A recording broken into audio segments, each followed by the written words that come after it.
You know, one of the biggest things we don't appreciate in South Africa, I've learned to appreciate it since I moved to the US, is what a civil relationship we have with our police. Huh? We can fight with our police when they stop us. Thoughts in your head of losing your life. That's a luxury in America. I didn't even think about that. I just moved to the US to start working on The Daily Show. And one day I was driving and I got pulled over by a policeman, right? And I get pulled over by this policeman.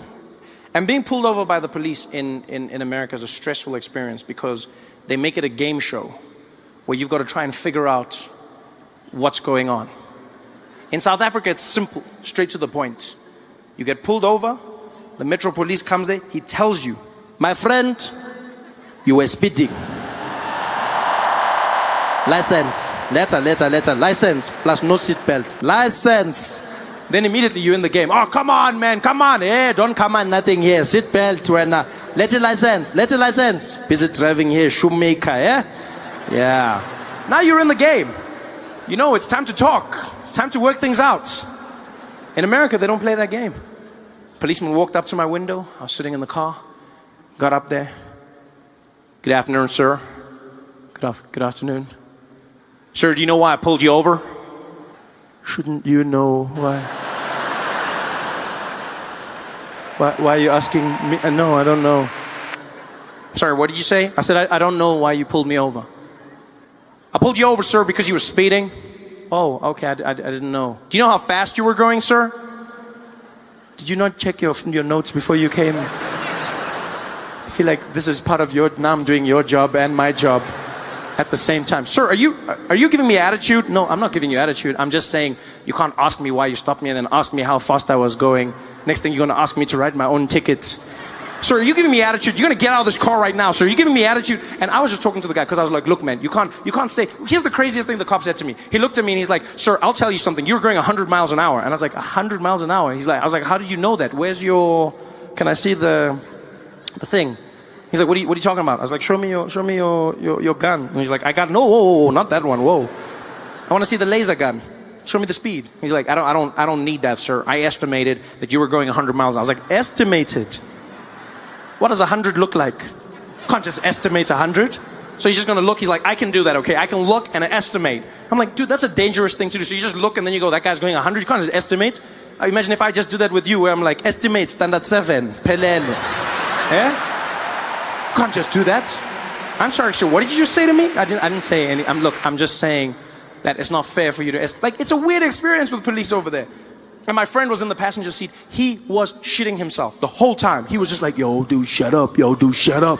Shut up, Trevor. Shut up, Trevor. You're going to get us killed. Shut up, Trevor. I was like, what do you mean get us killed for what? Why are we getting killed now? He's like, shut up, Trevor. Shut up, Trevor. I take that for granted because in America, you could get shot.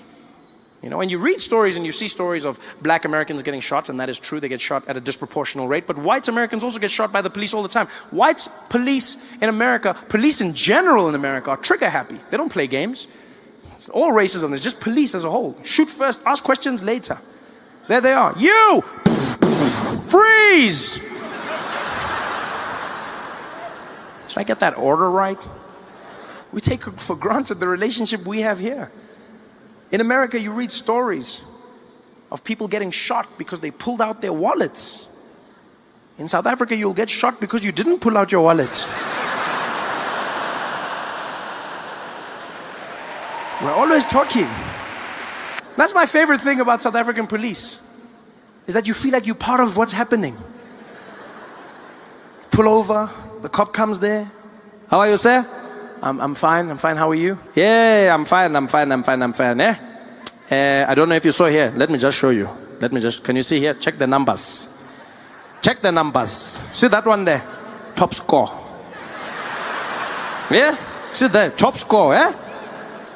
See that number there, yeah? Yeah. What does that number say? Then you're like, it says 160. Yeah? If it was Pac-Man, you have an extra life now, eh? Yeah? 160. So, what are we doing now? Malume. Yeah, what are we doing now? Malume. Hey, yeah, I know, my man, I know. They feel your pain. We're in this together. I almost feel like we need to send South African police. We need to send South African police to America, just so that Americans can learn what it's like to have a functional police force that's not always threatening to end your life. You know? A police force where you can communicate, where you can air your differences without fear of mortal retribution. Wouldn't that be great to have Americans in sticky situations? There they are at a standoff. The police pull up. Woo! Woo! All right, we're gonna hand you over. We've got a Sergeant Matabula here. He's a specialist from South Africa. We're gonna hand you over. Hello. Hello, sir. How are you? Man, I ain't coming out. Yeah. I'm greeting you. I said, how are you? Don't just shout here. We are talking. How are you? I'm fine, man. Thank you very much for asking. How are you? I'm doing good. Thank you very much.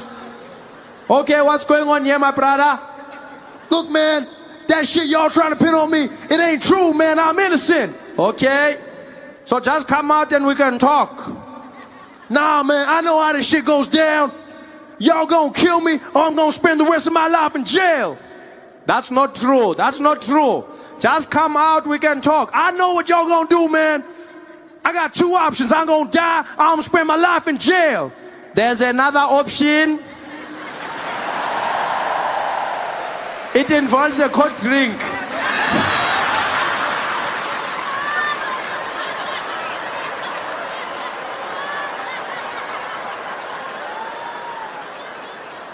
Doesn't have to be this way. Hey guys, thanks for watching. Make sure to subscribe to my channel so you can win cool prizes. And by prizes, I mean surprise. There's no prizes. It's a free YouTube video, you greedy. Just click the video, man. Why you want free things on free things? You guys love your sports out here. I've never seen more focus put on sports anywhere else in the world. Americans love their sports back to front. You analyze them, you worship them, you watch the game before the game, you watch the game after the game. You talk about what might happen in the game, you talk about what's happening in the game, and then you talk about what happened in the game and what could have and might have but didn't happen in the game. It's just the craziest thing I've seen in my life. It's all about statistics. Have you seen sports in America? Non-stop. Guys just come out there. There's no time for smiles or anything. Just come out. And ladies and gentlemen, welcome to it. It's the 2012 Miami Heat up against the OKC. This is the greatest final we've been waiting for in the NBA Finals. LeBron James leading his team out here, averaging 30 points, double-double every single game, 10 points per game, just in assists alone. This man is just something else. 90% from the free throw line. He's just gone in. He's statistically gotten better. His team coming in with more. Chris Bosh coming in with more assists, really doing well in the last game. Just like, wow. Numbers, stats. You guys know everything, every stat. Well, I mean, he's got 4 out of 5, and I mean, if you look at that statistic alone, it looks like he should be getting forward. He should be, and then it's just crazy. You know everything, and then you switch over to like your business channels and your economy, and you're like, what's happening in the economy this year, Bob? Well, nobody knows. I mean, nobody knows. Yeah. We thought the housing market was coming up, but it wasn't. But hey, I mean, that's the economy. You never know, right? You never know. What about stocks? Well, I guess stocks, they're up and down. I don't really know. They're up and down. They could go anywhere. It's those are stocks. We don't know. But the sports, you need to flip that around. You forget the statistics in the economy. Just relax in your sports. Have fun. That's the sports I watch, is relax, like soccer. I'm a huge fan of soccer, Yeah. Oh, there's some fans here. I love soccer. It's chilled. You hear it in the commentators when a game is being played. There's no statistics at all. Game starts off, the whistle blows, and welcome, ladies and gentlemen, to this majestic match. It's Spain playing against Germany. Oh, and what a wonderful day it is. Look at the crowd, really excited. Oh, and the atmosphere is amazing. Wonderful weather. And the guys are just like, oh, yeah, John, you can feel it. The players look great.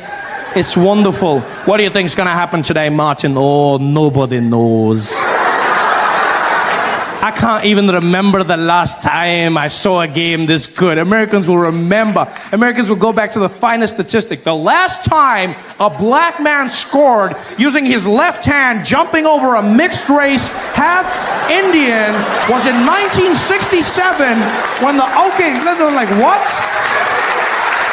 This is madness. Hey there, thanks for watching. Now, all I need you to do is click on that little circle on your screen. Yeah, that one. Oh, yeah, just like that. Hold on. Yeah, click. Nice. You've got great radio stations. I was listening to a Power 106 when I was coming down here. Fantastic. Yeah, the hip hop radio station. The only thing that was weird, I don't understand, is why do you guys censor your hip hop on hip hop radio stations? I understand when I listen to Kiss, they played a hip-hop song and then they censor. I was like, okay, maybe some people don't like... But then on the hip-hop station, they censor hip-hop. Why would you do that? It's a hip-hop station. Surely everyone listening to the hip-hop station knows what hip-hop is all about. Like, is there somebody listening to hip-hop who doesn't like the cussing particularly? Who are the people that made these laws? Who was that person who was like, you know what, I can't handle the cussing. I just can't handle it. Please, cut it out. But keep the misogyny. Keep that in. Keep that in. Because these hoes ain't loyal. Like, who was that? Because it's the straight, I've never heard anything like, all over the world, when you listen to a hip-hop music station, they play the song the way it is because that's how it should be, you know, as if it's crass, that's it. You don't like it, that's why you don't listen to hip-hop, that's how it should be. But you can't cut the swearing, you can't cut out the cussing, you can't censor hip-hop. That in itself is defiling what hip-hop is, because hip-hop was a manner of speaking out. It was speaking out against the establishment, against the man. That was. I mean, these days it's changed. It's more about cough syrup and strippers. But back in the day, it had that thing. You were speaking out. You can't censor hip hop now. It makes hip hop sound uncertain. I've never heard anything sound so bad in my life. It sounds like the rappers are insecure. Because the guys come out and half of the words are missing. It's just like, yeah, when a dope want you. But you can't do it for ya. I can make a bitch. But I don't, bro. This ain't loyal. No, this ain't loyal. It's just like, what is going on here? You ready, B? I don't think I'm ready, man. I don't think I'm ready. I'm really stressed right now. I actually didn't think this through. I'm gonna go home.